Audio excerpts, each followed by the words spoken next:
بسم اللہ الرحمن الرحیم۔ پروگرام مذاکرہ کے ساتھ محمد اصغر یزدانی ایک مرتبہ پھر آپ کی خدمت میں حاضر ہے۔ بات کر رہے ہیں جناب سیدہ سلام اللہ علیہا کے حوالے سے۔ واقعاً ضرورت ہے اس بات کی کہ ملت اسلامیہ ایک مرتبہ پھر دقت سے جناب سیدہ کی عظمت کو سمجھنے کی کوشش کریں۔ اس وقت پوری کائنات میں یہ ایام فاطمیہ اس لیے منائے جا رہے ہیں اور اس لیے ان موضوعات کو آپ کی خدمت عالیہ میں پیش کیا جا رہا ہے کہ جناب سیدہ کی عظمت پہ پردے ڈالنے کی کوشش کی جا رہی ہے اور شعوری طور پہ جناب سیدہ کی عظمت جو ہے اس کو بیان نہیں کیا جا رہا۔ اگر جناب سیدہ کی عظمت حقیقی معنوں میں ملت اسلامیہ کا ہر فرد جان لے اور اس معیار کو سمجھ لے کہ مرکز جناب سیدہ سلام اللہ علیہا ہیں، وہ ہیں کہ جو اسوہ حسنہ ہیں، وہ ہیں کہ جو تسلسل ہیں پیغمبر گرامی صلی اللہ علیہ وآلہ وسلم کی حیات طیبہ کا۔ قبلہ نے بہت اچھا فرمایا کہ وہ جو فرمایا نا کہ فاطمہ تو بضاعت تو منی، فاطمہ میرا ٹکڑا ہے، یعنی میری حیثیت کا تسلسل ہے۔ جیسے میں نبی اسوہ حسنہ ہوں، ایسے ہی میری بیٹی فاطمہ بھی اسوہ حسنہ ہے۔ چلو اگر دو صنفیں قرار دے دی جائیں تو مردوں کے لیے پیغمبر گرامی اگر اسوہ حسنہ ہیں تو یقیناً مستورات کے لیے اگر کوئی اسوہ حسنہ قرار پاتی ہیں تو وہ واقعاً جناب سیدہ سلام اللہ علیہا ہے۔ قبلہ نجم الحسن صاحب، جناب سیدہ قبلہ نے ایک بات کی ہے، میں اس میں تھوڑا سا اور مطلب ایک عرض کرنا چاہ رہا ہوں بی بی کی ولادت کے حوالے سے۔ ظاہر ہے کہ پیغمبر کی ہستی جو ہے اس کائنات کے اندر عبادت جتنی انہوں نے کی ہے کسی نے نہیں کی،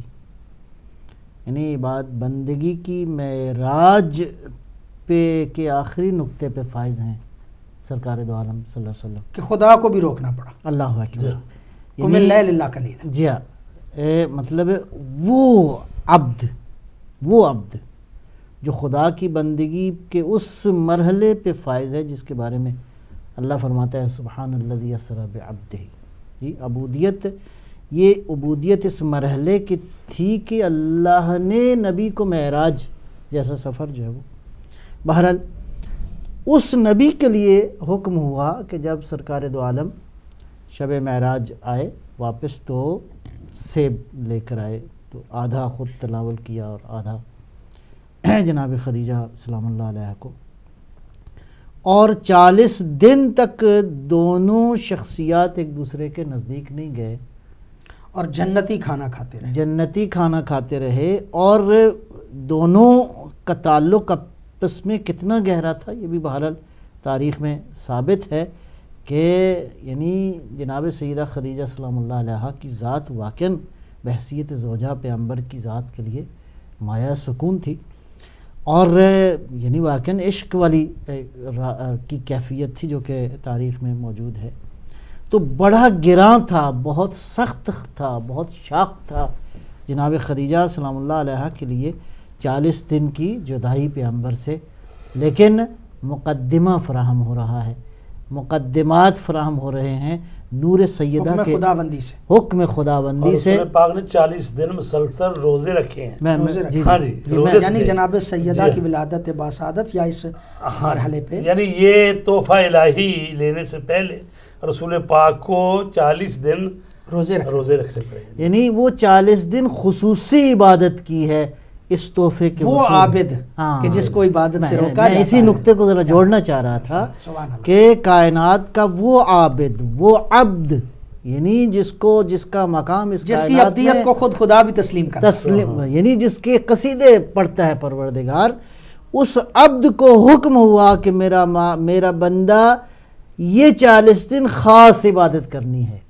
یعنی جناب خدیجہ نے بھی خاص عبادت کی اور جناب پیغمبر اکرم نے بھی خاص عبادت فرمائی، اور اس 40 دن کی خصوصی عبادت کے بعد وہ ایک ماحول قائم ہوا کہ اس تحفہ اس نور الہی کو جو ہے وہ عالم بالا سے زمین کی طرف جو ہے وہ بھیجا جائے۔ خوب، ایک تو یہ بات ہے، اور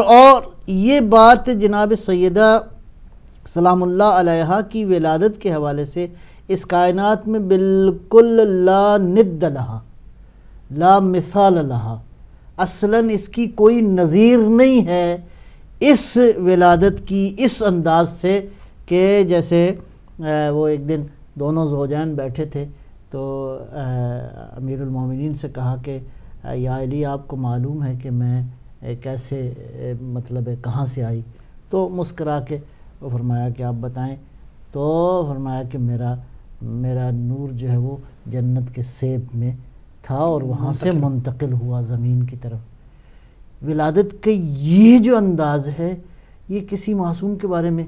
بھی نہیں بیان، اور پھر پیغمبر گرامی صلی اللہ علیہ وآلہ وسلم کا یہ فرمان کہ میں جب بھی جنت کو محسوس کرنا چاہتا ہوں تو میں اپنی بیٹی فاطمہ زہرا کی بو سونگتا ہوں سے سونگتا ہوں، وہاں سے مطلب مجھے جنت۔ اور بہرحال تاریخ نے ایک اور بھی بات لکھی ہے، وہ بھی چلیں تذکرہ ہو جائے،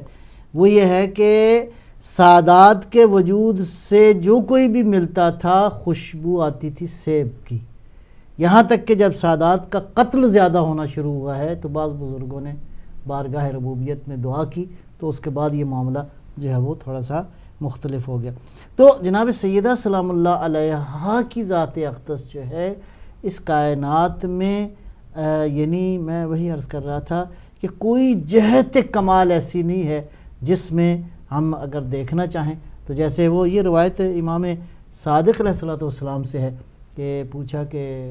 فرزند پیغمبر یہ لیلۃ القدر کیا ہے؟ فرمایا کہ القدر، قدر سے مراد اللہ ہے، واللیلہ ہی فاطمہ۔ جی یہی امام صادق علیہ السلام نے فرمایا کہ یہ جو اچھا وہ ظرف جس ظرف میں تنزل الملائکہ جی اللہ کے امر کو لے کر آتے ہیں، خالی ملائکہ نہیں بلکہ روح بھی عالم بالا سے زمین کی طرف آتے ہیں۔ یہاں پر بڑی خوبصورت ایک تشبیہ بعض ہمارے بزرگان فرماتے ہیں کہ شب قدر وہ ہے جس میں ایک قرآن نازل ہوا ہے، اور یہ وہ بی بی ہے کہ جس سے توسط سے 11 قرآن نازل ہوئے۔ سبحان اللہ، سبحان اللہ۔ یعنی ناطق قرآن 11 ائمہ ان کی والدہ گرامی ہے۔ اور یہ ایک شعر ہے وہ مرحوم آیت اللہ محمد حسین اصفہانی کا، میں صرف ایک ہی پڑھ رہا ہوں، بہت سارے ہیں۔ صدیقۃ لا مثلہا صدیقہ، ایسی صدیقہ ہے کہ اس کی منزلت کی کوئی صدیقہ اور نہیں ہے۔ یہی وجہ ہے کہ یہ جو نبی اکرم صلی اللہ علیہ وسلم سے حدیث ہے، فرمایا انہا یعنی فاطمہ لسیدت نساء العالمین فقیل اہی سیدت نساء عالمہا فقال ذاک لمریم بنت عمران فاما ابنتی فاطمہ فہی سیدت نساء العالمین من الاولین والآخرین، یعنی تمام تر کائنات کے اندر جو تمام تر خواتین کی، اور میں غالباً پچھلے پروگرام میں بھی اشارہ کیا، میں دل چاہ رہا ہے کہ اس بات کو ایک بار پھر ریپیٹ کروں کہ یہ جو حوض کوثر پہ جمع ہوں گے قرآن بھی اور اہل بیت بھی، تو محور تو سیدہ ہی ہیں، یعنی اس میں بھی ہم فاطمہ والی جو بات ہے۔ اچھا اب اس کے بعد ابھی بھی یعنی جمع سب کو کوثر پر ہی ہونا پڑے، جمع سب کو کوثر پہ ہونا، جو کوثر سے ہٹا وہ گیا، اور جو غصبی طور پر کوثر پانے کی کوشش کرے گا وہ بخاری کی حدیث ہے کہ ان کو پکڑ کے زبردستی واپس ہٹا دیا میں یہاں پہ یہ جو سمجھ میں آتی ہے بات وہ یہ ہے کہ جنت میں جانے سے پہلے ابھی ایک مرحلہ باقی ہے بہشتی، ظاہر ہے کہ کوثر پہ تو وہی جائے گا نا جو اس قابل ہو جائے گا، جس کی روح اس قابل ہوگی، جس کا وجود اس قابل ہوگا کہ وہ دنیا کے اندر ان مراحل کو طے کرنے کے بعد پروردگار جو ہے اس کو مطلب اذن فرمائے گا کہ تم کوثر پہ جمع ہو جاؤ۔ سوال یہ ہے کہ کیا ابھی کوئی چیز باقی رہ گئی ہے کہ بہشت میں جانے کے لیے ایک مرحلہ اور طے کیا جائے اس عالم میں؟ یعنی جام کوثر پیے بغیر جام کوثر پیے بغیر بہشت میں نہیں جا سکتے تم، لہذا یہاں بات سمجھنے والی ہے کہ یہ کوئی پانی نہیں ہے جو ملے گا اور اس کے بعد انسان پاک ہو جائے گا، یہ پانی وہی ولایت کا جام ہے جو پینے کے بعد روح اس قابل ہوگی کہ فاطمہ کے بیٹوں کی اولاد کی جاگیر میں تم داخل ہو سکتے۔ جاگیر فاطمہ میں داخل ہونے سے پہلے سیدہ کی ولایت کا جام پینا پڑے گا، ورنہ اس یعنی وہاں بھی جاؤ گے تو یہی کوثر تمہیں نظر آئے گی، لہذا سیدہ کے مقام کو سمجھنے کی اور ضرورت ہے۔ جاگیر سے کسی کے ذہن میں نہ بات آئے کیونکہ الحسن والحسین سیدہ شباب اہل الجنہ. جی جی وہ تو یعنی وہ کیسے ہو سکتا ہے کہ جنت کے جوانوں کے سردار ہوں اور ان کی ماں کا کوئی دشمن وہاں پر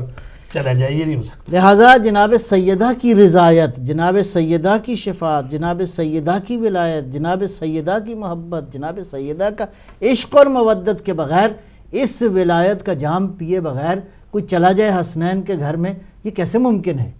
یعنی سیدہ کی ذات کو، یعنی جیسے یہ ابھی قبلہ نے بھی اشارہ فرمایا کہ غضوا ابصارکم حتی تجوز فاطمہ، یہ تو روایت سب نے لکھی ہے، مطلب عالم اسلام کے محدثین نے لکھی ہے کہ اس عالم میں آواز غیبی آئے گی کہ سب آنکھیں غضوا ابصارکم، اپنی نظروں کو جھکا لو، حتی تجوز فاطمہ، تاکہ فاطمہ کی سواری یہاں سے گزر جائے. یعنی آپ دیکھ نہیں رہے ان روایات کا لب و لہجہ؟ ہم کیا اندازہ نہیں لگا سکتے کہ عالم محشر میں بھی سیدہ ہی بالا تر مقام، ایسا مقام ہوگا کہ اس کی عظمت کا اقرار کیے بغیر لاکھوں اعمال کیے ہوں، لیکن بہشت کے اہل وہی ہوں گے جو کوثر پہ، کوثر کا محور جو ہے اس کو دیکھے اور کہے سر جھکا لے، آنکھیں جھکا لے. اور بی بی کا کلمہ وہاں پڑے گا تو بی بی کی اولاد کی جو جاگیر ہے، میں نے تو جاگیر لفظ استعمال کیا اور اس میں کوئی شک بھی نہیں ہے، سید حسنین ہی جنت کے وہ ہیں سید و سردار. ابوہما خیر منہ، وہ تو اس میں کوئی شک نہیں ہے کہ جب وہ سردار خواتین جی جنت میں ان کی سردار، مخصوص اس میں تو کوئی شک نہیں ہے کہ آقا کی ہستی جو ہے وہ ظاہر ہے کہ وہ ان کے جد امجد ہیں. تو مطلب جب حسنین کی جاگیر ہے تو اس کا مطلب ہے یعنی اصل معاملہ یہ ہے کہ وہ اللہ جو یہ فرماتا ہے کہ ساری کائنات حبیب ہم نے آپ کے لیے خلق فرمائی ہے، وجہ تخلیق کائنات، یعنی پیغمبر کے ہوتے ہوئے، جناب سیدہ کے ہوتے ہوئے، امیر المومنین علی ابن ابی طالب کے ہوتے ہوئے اللہ کو، بلکہ وہ مجھے ایک روایت یاد آ گئی کہ جنت نے عرض کیا بارگاہ ربوبیت میں، جنت یعنی جو مرقع ہے حسن کا، جنت جو مرقع ہے جمال کا، ہاں جی آخری ہدف ہے مسلمان کا، جی اللہ کی نعمتیں ساری وہاں جمع، یعنی آپ حسن و جمال کا جو تصور کر سکتے ہیں وہ جنت، اس جنت نے بارگاہ ربوبیت میں عرض کیا پروردگار تو نے وعدہ فرمایا تھا کہ تو مجھے مزین کرے گا. جو مزین شدہ ہے اس نے خواہش کی کہ تو مجھے مزین کرے گا. تو روایت یہ کہتی ہے کہ آواز قدرت آئی کہ کیا حسنین سے میں نے تجھے مزین نہیں کر دیا؟ یعنی جنت کا حسن بھی ان دو حسین ہستیوں کے. کال لے لوں؟ جی بسم اللہ. جی السلام علیکم. جی وعلیکم السلام. جی فرمائیے کہاں سے؟ جی ہاں میں مسز جی بات کر رہی ہوں. میں نے ایک تو سوال یہ پوچھنا تھا کہ نا بی بی فاطمہ پہ جو مختصر جو سلام پڑھتے ہیں، ان پہ درود جو پڑھتے ہیں وہ بتا دیجئے. اور دوسرا میں نے یہ پوچھنا تھا کہ جو ہماری مختلف دعائیں وغیرہ ہیں یا زیارات وغیرہ ہیں، تو اگر ہم ان کی مطلب تفسیر پڑھنا چاہیں تو تفسیر کے کوئی مطلب کتاب ہو وہ بتا دیجئے. اور ایک آخری لفظ میں بولنا چاہوں گی، کیا حضور کا جو انتقال جو تھا، مطلب جو ان کا انتقال ہو گیا، دنیا سے چلے گئے، تو کیا وہ اس کا جو مطلب اس کے بعد اہل بیت پہ قیامت نہیں ٹوٹ پڑی؟ ان کے دن اور رات بالکل بدل نہیں گئے تھے؟ شکریہ. قبلہ بخاری صاحب، میرے خیال میں ان سوالوں اس کا جواب، چونکہ پروگرام بھی آپ آخری مراحل میں ہے، جناب سیدہ پہ سلام پڑھنے کا مختصر طریقہ. جی مختصر تو پھر وہی جملے ہیں ایک دو، جو السلام علیک یا بنت رسول اللہ، السلام علیک یا فاطمۃ الزہرا، مطلب اتنا بھی کافی ہے، اتنا ہی کافی ہے. اور دعائیں جو ہیں ان کے پڑھنے کے لیے تفصیلی کوئی کتاب، مفاتیح الجنان، ویسے مفاتیح الجنان ہمارے پاس کوئی نہیں، پورے سال کی دعائیں ہوتی ہیں. مطلب اور جناب بی بی سلام اللہ علیہ سے بھی جو دعائیں منقول ہیں، اور حضرت سلمان فارسی نے جو وہ دعائے نور جو ہے، بسم اللہ النور النور النور، وہ بھی اس میں، اور دوسری بھی وہ اسی میں مفاتیح الجنان میں. ایک کال میں اور لے لوں جی، جو کہ پروگرام کا وقت بھی بہت کم رہ گیا. السلام علیکم جی. وعلیکم السلام قبلہ. میں ضلع حسنین بریڈ فورڈ سے عرض کر رہا ہوں. جناب اگر ایک چھوٹا سا مسئلہ پوچھنا تھا کہ ارادہ ہے کچھ عمرے پہ جانے کا، تو احرام کے حوالے سے پوچھنا تھا کہ مانچسٹر ایئرپورٹ سے فلائٹ ہے تو اس کے لیے کیا حکم ہے؟ تھوڑا سا تفصیل سے بتا دیجیے گا کیونکہ تھوڑی سی کنفیوژن ہے، تاکہ پتہ لگ جائے. بہت نوازش، اور دونوں آپ کے محترم قبلہ